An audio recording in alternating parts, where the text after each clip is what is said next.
Hi, everybody. This is Tara Bradley with The Growth State, and I'm very excited about our guest, Jennifer Dulski. She's the founder and CEO of her latest company, Rising Team. She's also a lecturer in management at Stanford University and the author of a book called Purposeful. I'm going to get this right. A manager? Are you a manager or a movement starter? And I'm excited to dig into that a little bit more. So thank you so much for being with us. I really appreciate you taking the time today. My pleasure. Thanks for having me. Yeah. So I like to start all of these conversations with a similar question, and it's kind of around a pain point. And I think you actually shared in one of your articles that you don't build anything really successful without getting through some of the failures, and sometimes those can be painful. So I'd love for you to just share, if there's a particular pain point that you feel like helped you kind of go down the path of purposeful and rising team, and knowing that you wanted to help others kind of build out their teams and successful companies. Yeah, I think for me, my whole life has always been about how do I help empower other people to be their best. And it started very early in my career. I actually was a high school teacher very, very early on. I Oh, founded a nonprofit to help people be the first in their families to go to college. And so I think that there are these points in people's lives where if you can help them look at the arc of their potential, you really can help people achieve so much more than they expect. And one of those is education, and the other is work. And so, Rising Team is really all about trying to help everyone in the workforce feel deeply understood, supported, and able to reach their goals. And that does mean learning how to overcome obstacles and think about the long term, and how to, I always say it's only failure if you go home. So, how to right. keep persevering to reach the goals and the potential that you can.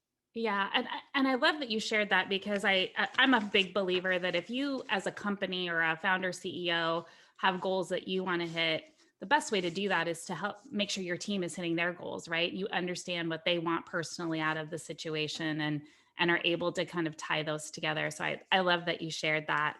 Um, so I think that brings us to kind of the starting point of this whole journey, right? Like, so many of the people watching today are their founders, CEOs, are just starting to build the team. And if they've got a team, they didn't start out hiring leaders, they didn't start out hiring those people that could really grow and develop a team. How do they go about finding those type of people that can come in and help them not only understand the business and the goal that they're trying to get, but then start to build the team, and how they build out those and develop and grow people? Yeah, sure. So, one of the things I actually teach in my class at Stanford Business School, which is about managerial skills, is that actually the companies are most successful when they hire people who are really strong on two vectors that matter to the company. One is results. So, how do you find people who are focused on making sure that you achieve the results that you're looking for? And the other is values fit. So, oftentimes you see things go wrong in companies when people have one or the other. They Mhm. might be really results driven, but they just don't match the values of your company. And those people are hard because they can create toxicity in an organization, et cetera. Similarly, you might have someone who is the best values fit on earth, but just doesn't reach their goals. And that is also equally as challenging. And so it's really important to articulate the values that are important to your company up front, very, very early in the process if you can, and then try to find people who are strong on both of those vectors. The other thing I'll say is that one of the things we do at Rising Team is we have a series of assessments that help leaders really deeply understand their team members. Mhm. One of them is called the talents exercise, and it's based on the 8 talents that are key to getting things done inside any organization. So they're things like you have to envision an idea, then you have to persuade people to get excited about that idea, you have to cultivate a team around it. And so as you're thinking about your team, you want to make sure that you have strengths on each of those 8 key talents. Because if you have really big gaps, then your team might be challenged to get done what you're trying to do. So, those are a couple tips. The other thing I'll say is that it's just really important to look for people who can scale. As you said, you don't necessarily want to bring people in for the job you need done today. Right. You want to bring people in for the job you know you will need done tomorrow, and try to find the most experienced people you can who are willing to take the job that you have. Sometimes people say, "Oh, they're so and so and they're overqualified." I Right. don't really believe in that. If people are excited about your mission and are willing to do the job, even the roll up their sleeves job, then finding people with more experience is great. And then sometimes people with less experience are also equally capable of scaling. You just want to look at those, who's eager and who's ready to kind of get to the next level. And I think that's a great point. And I love that you brought up both values and vision because, I think that one of the big mistakes that founder CEOs, especially if it's their first time that they make, is they'll kind of hire for this culture fit, which is different than values, right? And to your point, if you're looking for someone that can scale, you really have to know your values so you can share those with them. But you also have to have a vision for what the company is going to become, right? So you can have that really thoughtful conversation about, are they willing to grow and are they willing to scale? So I love that you mentioned both of those because I think they're very different. Absolutely. And I couldn't agree with you more. I often really talk about the fact that values and culture are two different things. And oftentimes people do say, we're looking for someone who's a culture fit for our company. And I really try to steer people away from that because culture fit, it can often be used as a way of limiting diversity. Mhm. You can say culture fit means I'm looking for people who are just like me, who Right. like to do the things I do. When values fit, you can find people who support your values, who also express a wide range of the diversity you want inside your company. So, as an example, at Rising Team, one of our values is we are all one team. That means that I am going to put the needs of the team ahead of my own personal success. And I'm going to pitch in when someone else needs help reaching their goals. Mhm. Not everyone will want to live by those values. And so we Right. look for people who do. But that has nothing to do with people being similar or having the same culture fit.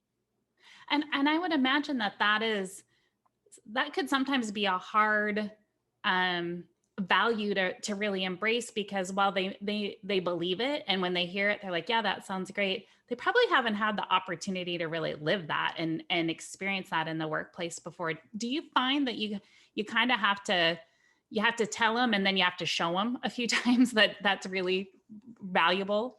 Probably. I think Yeah. with values, it's always important to have ways that you help bring them to life Mm. inside your company, whether that's creating new policies or creating rewards that recognize when people do the good behavior.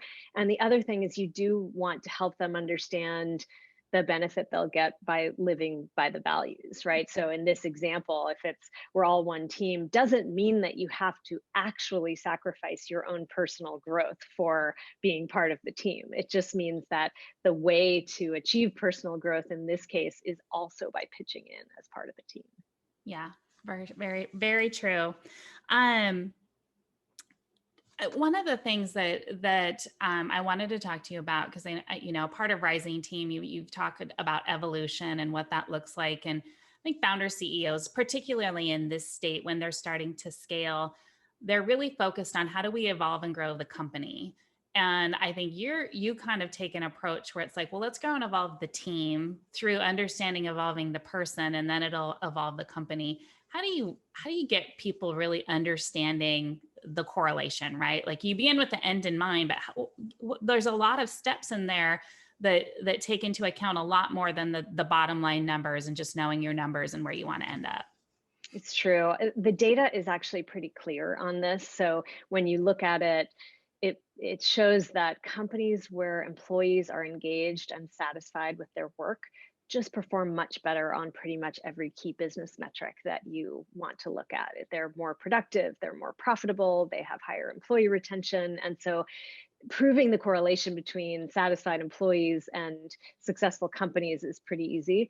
The Mhm. question is, how do you get satisfied employees? Because that's what most companies fail at. Right. There's actually globally only 13% of people are highly engaged, and that number hasn't budged in decades. So the truth is that the key to engaged employees is actually the quality of individual managers. And that's why Rising Team focuses on helping managers be great at their jobs, because by having a manager who cares about each employee, who wants to help them grow and understand, what their goals are, that's what makes people really happy in their jobs and engaged with the companies where they work. And so I think, like, even if you think about this personally, I think everyone who's watching or listening can think about, have you ever had someone in your life, a manager, a teacher, a coach, who believed in you, pushed you harder than you thought you could push yourself, and supported you to get there? And hopefully most people can say yes to that question. And I'm sure some people haven't had it, but most people have had that person in their life. What we're doing at Rising Team is trying to turn every manager into that person for their team. Because if you can, understand and provide a path for each person on your team, then each individual will be more successful, the team will be more successful, and the company will be more successful. I love that. But it's very interesting because I think some people hear that and they're like, well, does everyone really have that capability, right? If they're leading people and they're leading teams, can they be trained into that, or are there just certain individuals who are like, you're great at the numbers, you're great at getting results, but you're not going to get the engagement that's going to make you a great, movement starter or manager. And how do you have those conversations either with them or with whoever engaged you? Because that's really what they're looking for. Right. So there's two key things here. One is that I do believe that these skills can be taught. That's why we created Rising Team in the first place. We use what are called the 3 C's, which are the core skills of great people leadership. It is coach, clarify, and connect. So great managers do those 3 things. Coach means they understand each person, what they're good at, what they care about, and they help develop that person over time. Clarify means they understand what success looks like, and they can articulate a clear plan for people, what goals should be, who's responsible for what, et cetera. And connect is about making the team feel like a cohesive unit. And so we've built a bunch of tools to help people do those 3 C's, and I do believe it's learnable. Mhm. That said, not everyone is destined to do this and to be good at it. And so when I talked earlier about the talents exercise, for instance, one of the 8 talents on there is cultivate, which is the core talent about bringing people together and growing teams. Mhm. Great managers tend to have cultivate in their top 3 or so talents. People who have it kind of in the middle are capable, but if you have cultivate really low on your list of talents, you're probably not destined to be a manager. And that's okay. Part of what our goal is to say, let's turn good managers into amazing ones. Let's turn okay managers into really good ones. And let's help other people realize that actually being a people leader is not for them. And there are so many other ways to contribute to the success of organizations and your own career growth. Right. And I think that's a really critical point, especially for this audience, because they are going to probably have made some missteps in their hires, right? Or they've taken a really, really good individual contributor and they've given them a team. And not only are they not good at it, they don't love it. And I've Yeah. often said, being a leader is a volunteer position. You volunteer for that added responsibility of someone else's livelihood, right? And that's a huge responsibility. And I've had people in my career, and as I'm sure you have, that they wanted to become a manager because it seemed like the next step in their career, and they're not loving their job and they're not loving what they're doing, but they can't pinpoint it. And it's Yeah. because they're not doing something they're naturally aligned to. And so I love that you share that, because it's getting them to understand that you don't have to go into leadership to cultivate and grow a career is one of the hardest conversations I think I've had with team members. Absolutely. And it's important for organizations to make it clear that there is a path to growth in one's career without being a people manager. So Mhm. on the technology side, a lot of companies do this through roles like architect or fellow, where you can, become more and more senior and still grow your compensation and so forth without having a path to leading a team of people. And I think that's possible in every function. It is true, though, that people are happiest and most successful when they do roles that align with what comes naturally to them. And that's why we place this talents exercise as so important front and center. And it also really helps guide the conversations, because once you see that, you can say, oh, now I understand, I would be actually better in a different kind of role. There was actually an example the other day. One of the people who was using our product, she runs a customer support team, and she had someone on her team who was struggling. And she looked at this person's talents exercise, and the top two talents for this person were analyze and adapt, which are great talents to have. But the person's role was about answering tickets all day long. They were supposed to answer tickets and hit a certain number and so forth. When analyze and adapt are your top talents, excuse me, it's hard to just knock out tickets all day long, because your mind is constantly thinking like, what if there were a better way to answer this, or what is there a pattern here that I'm seeing? And so that was a really good discussion for the person to have with her team member. And they ended up saying, you know what, this isn't the right role. Let's see if there's a role where you can look across all the tickets and find the patterns and pull them out for our product team, instead of answering tickets all day long where you're not succeeding as much and you're not as happy. Yeah. I think that's great. I think sometimes people too they're afraid to say this isn't a good fit for me, or I don't love this, because they don't understand that, or they don't see that there's another role for them in the company. And I think that's where us as leaders have to stop them and say, well, let's talk about what you want to do. What are you interested in? And I used to do this thing called the 100-mile-an-hour job description. I said, if you're driving down the road 100 miles an hour and there was a billboard with the perfect job on it, what would it be? Not because I wanted to give them that job, but I wanted to understand what they were motivated by and try to figure out how do we move them that way. And I think so many people don't realize that just because the job you think you want isn't out there doesn't mean we can't develop skills and get you opportunities to get you something that you're better aligned to. That's right. In fact, we have, it's not actually launched yet, but we have something that's in progress called the Horizon exercise, which is very similar to what you described. Basically, we say, if you imagine your horizon 5 to 10 years from now, what might your sort of dream jobs look like? And each of those roles has a set of skills associated with them. And then once you understand what those are, then managers can help team members by giving them projects that help them close those skill gaps, even though it's not like tomorrow they're going to Right. be in their dream job, but they at least know they're headed in a direction that's towards it, which is a big part of understanding your own growth path. Definitely. Definitely. That brings to mind another question. And I know we're all tired of talking about 2020 and how hard it was. But I think it's also, I couldn't let this opportunity go by with your background and not have this conversation, because 2020 was difficult, and it was difficult for anyone to have say, oh, I've had experience with that, right? Like, we've never had this much chaos for this long.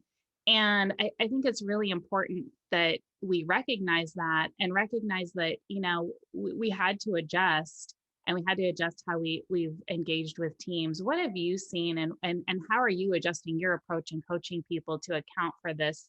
Who knows when it ends, but it's a very different dynamic that we're all trying to navigate. Yeah, it's so true. And for me, the things that are at the top of the list are, empathy, vulnerability, and transparency, probably, because you know at the end of the day, we don't, even though we're all experiencing some things that are similar, we don't know how those things are affecting each individual person. We don't know what the circumstances of that person's home and family and all of that. And there's often so much more underneath the surface of what's happening with our teams. And so the first point is, I believe, to start with a place of listening and empathy for other people. um, some of it also has to do with being really vulnerable and transparent ourselves as leaders, and being willing to say, this is tough on me too, and here's some ways that I'm navigating it. The remote piece has obviously made it much more difficult, and that's the third C of Rising Team is connect. So we've had to think of all these different ways of connecting people. We actually built a little tool on top of Slack we call Magic Hat, which asks a kind of fun team building question every day as if he pulled it out of a hat. And they're just like different things that I think leaders can Mhm. do to help their teams feel like they're staying connected. But at the end of the day, really it has to do with you know being human. We're all Mhm. human. Being honest about that, and the transparency piece comes in, I think, in terms of being clear with your team about how your organization is doing. Mhm. Not every organization has navigated this all these circumstances as well as others. Mhm. And I've known, for instance, I have a friend whose company went from 80 million in revenue to zero Mhm. overnight because they were doing something that was in physical food delivery that just Yeah. didn't work anymore. And so, how do you get teams through these really hard moments? It is those things: empathy, transparency, vulnerability. I often use the analogy that building organizations or leading teams is kind of like climbing a mountain. And I'm not a mountain climber, but it seems I'm like not either. some days or even hiking up a mountain, if you Yeah. will. Some days are really sunny and everything went well, and you have a picnic lunch, and you just could see the top of the mountain and where you're going. And other days are really stormy, and it feels like you're back at the bottom, and you have a super heavy backpack, and it just doesn't even seem like you can keep going. And the key to get through times like this is to just keep putting one foot in front of the other, and also have a team with you that you want to keep climbing with. And remembering too that the days tend to go back and forth. So on the cloudiest of days, there'll be another sunny one. But on the sunny ones, you got to remember that cloudy days may come again too. So, appreciate them when we have them. 2020 was a lot more cloudy days than we're used to. And so I think Right. it just took a lot more, um, you know, a lot more like energy from Yeah. all of us to Mhm. get through it. And Definitely. one of my favorite quotes is from Walt Disney, actually, and it's just keep moving forward. Yeah, definitely. So And I think one of the things too, and I think some of the viewers of this video can at least identify with the experience is, they're scaling, which indicates that they're solving a market problem that wasn't being solved. And this is a really hard time for them too, right? Because you've got teams that are dealing with all of the things going on with their community, and maybe, a loved one and or their friends. And I think there can be a little bit of guilt, right? Like, oh, we built this yes, thing, and it's hard to keep a different focus, right? Like when so many of the people that you're dealing with are like, oh, we went from 80 million to zero. Like I just had a conversation with Dave Siegel from Meetup, and he's like, we did have to pivot. We recognized an opportunity, and we went out and got it, and we're going to have one of our best years ever when others are really struggling. And how do you keep that focus in front of people and let them know, like, it's okay to be it's okay successful? to succeed. Of Yeah. course, it's okay to succeed. And in fact, the great thing about success is you get to bring other people along with you, right? There's this thing called shine theory that, like, when the light is shining on you, it reflects off of you to other people. And so, the companies that are succeeding are also hiring more people, are growing, are offering that benefit to the world of whatever they're doing. And maybe there are times, if you're seeing real success, to think about how to shine that light on Yeah. others. How do you even help partner with other companies or bring people along with you for that? And I think the people who are the most successful right now are the ones who are willing to rethink everything. So, for instance, I'm on the board of WW, which is, formerly known as Weight Watchers. Right. And it was tough when this first hit because a lot of what they did was hold physical workshops. And so they had to stop all of those all at once. And instead, what they said is, boy, this is a really good opportunity to accelerate a lot of the digital transformation that we knew we needed to do anyway. And so, if you're able to take your team and excite them about a possible new direction, then times like this actually allow us to be even more successful because there's a sense of urgency you get around moments like this. I know that everybody's heard this line, never waste a crisis. Yeah. And this is one of those moments where you can take that crisis and just get everybody on a different path where they're excited. And the one thing I've learned, both as an entrepreneur and a leader and as a parent, is that guilt is not a helpful emotion. Yeah. There's nothing about feeling guilty that actually is going to make you better at anything. So what I've tried to do is just learn to put the guilt aside and just do the best I can for whatever it is I'm focused on and whoever is doing it with me. Yeah, that I think that's great advice, and one I may write down later and remind myself. That's a good one. And and I think what you said is spot on, right? You don't want to waste a crisis, and this one is more impactful than any, right? Like we're not going back in many cases. Right. Whatever we were doing before, we're not going back to that. So I love that you brought that up. I know we're getting to the end of our time together. Tell us a little bit about if they want to engage with Rising Team and learn more about your what you do and bringing that to their teams. What's the best way to engage with you? Yeah, so it's a great time to get signed up for Rising Team because we're still offering early access for free. They can sign up at risingteam.com, and we'll be letting in a new cohort probably towards the end of January. So anybody can sign up to try it with their team. We'd love to have them as beta testers, and they can also, of course, follow us on LinkedIn and Facebook and Instagram and all the other places where we'll be communicating with people. But the website, risingteam.com, is the best place. Definitely. And check out Jennifer's book, Purposeful. And I know that's going to have some insights for you as well. Jennifer, I really appreciate you taking the time today and sharing your insights with us. And I look forward to chatting with you again in the future. Thanks so much. It's such an important topic. So I appreciate you having me on. Definitely.